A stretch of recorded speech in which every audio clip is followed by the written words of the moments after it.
3 yoga poses to improve posture. जीवन कोश पर आपका स्वागत है। दोस्तों, आज हम सीखेंगे वो 3 योगासन जो कि आपके पोस्चर को सुधारने में आपकी मदद करेंगे। तो चलिए शुरुआत करते हैं और जानते हैं कौन से हैं ये 3 योगासन। बालासन। सबसे पहले आपको मैट पर वज्रासन की पोजीशन में बैठना है। किस तरह से? ये आपको इस तरह से वज्रासन की पोजीशन में बैठना है, पैर को इस तरह से करते हुए। आप पैरों को ढीला भी छोड़ सकते हैं, जैसे पैरों में हल्का गैप और नी में हल्का गैप। उसके बाद धीरे से श्वास को अंदर लेना है और हाथों को आगे की ओर लाते हुए श्वास को बाहर की ओर छोड़ना है। नीचे आना है, सर को नीचे रखना है और हाथों को बिल्कुल ढीला छोड़ना है।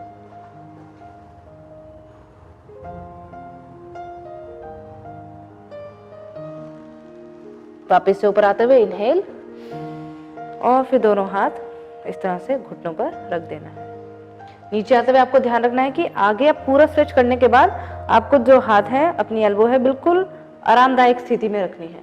बहुत ज्यादा स्ट्रेच नहीं करना है, मतलब स्ट्रेच की पोजीशन में नहीं रहना है।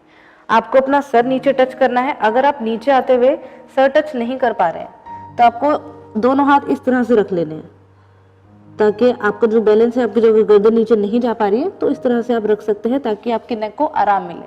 और अगर जिनको सर्वाइकल है वो हाथ इस तरह से रखते हुए गर्दन को ऊपर की ओर रखें, नीचे ना करें, ऊपर की ओर रखें, लेकिन आराम की स्थिति में आंखें बंद, श्वास को सजगता से देखते रहें। जिनको लोअर स्पाइन पेन है उनके लिए आसन अच्छा है, लेकिन जिनको लोअर बाइट ज्यादा पेन है तो उनको अवॉइड करना है। उनको वज्रासन में बैठते हुए बस इतना ही ऐसे हाथ को रखकर आप इस पोस्चर को कर सकते हैं। अब चलते हैं इसकी सावधानियां क्या क्या है। जिनको हाई बीपी की प्रॉब्लम है वो ये आसन ना करें और किसी एक्सपर्ट के साथ करें। आपको घुटने में दिक्कत है क्योंकि इसमें मोड़ना पड़ता है आपको नी, तो भी आसन ना करें। स्पाइन में प्रॉब्लम है, एंकल में प्रॉब्लम है, तो भी आसन नहीं करना चाहिए। प्रेगनेंसी के समय ये आसन नहीं करना चाहिए, लेकिन उससे पहले आप ये आसन जरूर करें क्योंकि उसमें ये आसन काफी हेल्पफुल रहेगा। और आपको माइग्रेन की प्रॉब्लम है, सर में दर्द है, तब आप ये आसन कर रहे हैं, पेन बढ़ रहा है, तो भी आसन आपको अवॉइड करना है। इस आसन को करते हुए आपको ध्यान रखना है कि आपकी जो लोअर बॉडी है उसमें कोई भी इंजरी ना हो, अर्थराइटिस की प्रॉब्लम ना हो, ताकि आपका जो पेन है वो बढ़े ना। एंकल की तरफ भी कोई पेन, कोई भी छोटी चोट वगैरह भी नहीं होनी चाहिए, जिससे आपको और ज्यादा दिक्कत ना हो।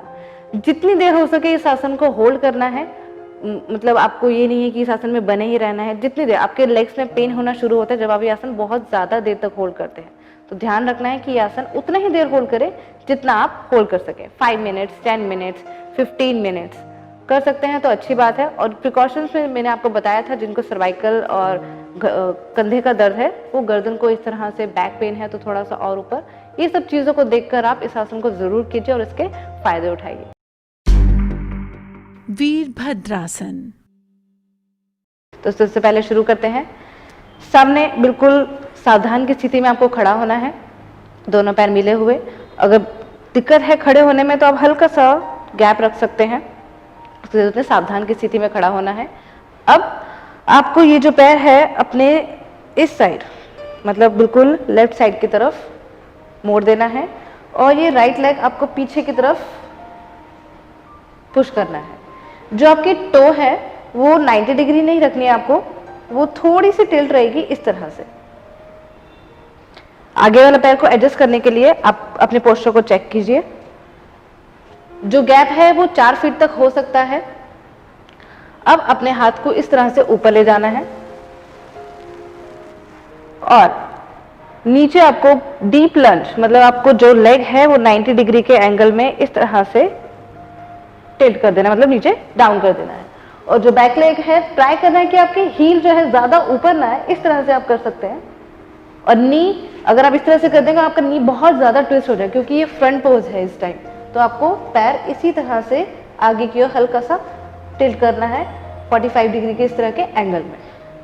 अब आपने जब ये पोस्चर बिल्कुल नीचे आ गए, जो आपके हिप है उसको अंदर की तरफ पुश करना है और स्टमक को इनसाइड, मतलब आगे की तरफ हिप और स्टमक को इनसाइड बैक की तरफ पुश करना है।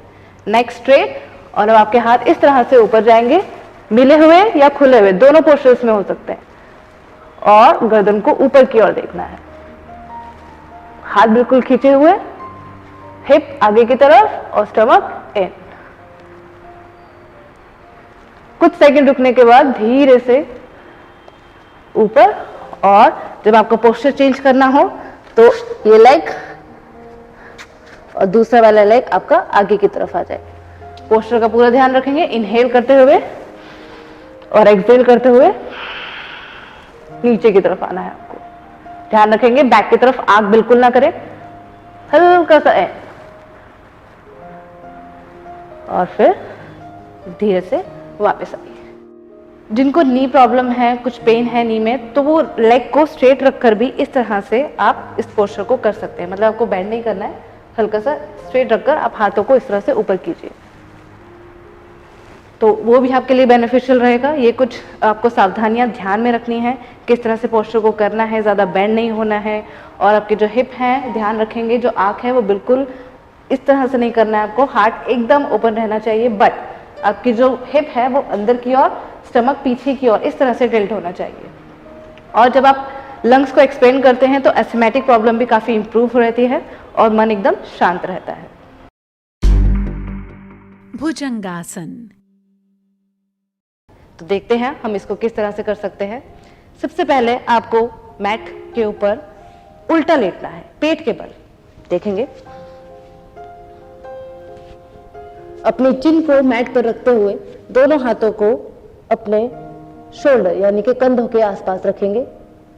पैरों को बिल्कुल बाहर, टोस को एकदम बाहर निकाल देंगे। धीरे धीरे श्वास को अंदर भरते हुए ऊपर की ओर आएंगे।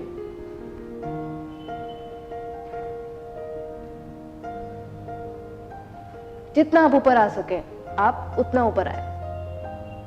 पैरों को मिला के रखें और श्वास छोड़ते हुए धीरे से नीचे आपको आना है।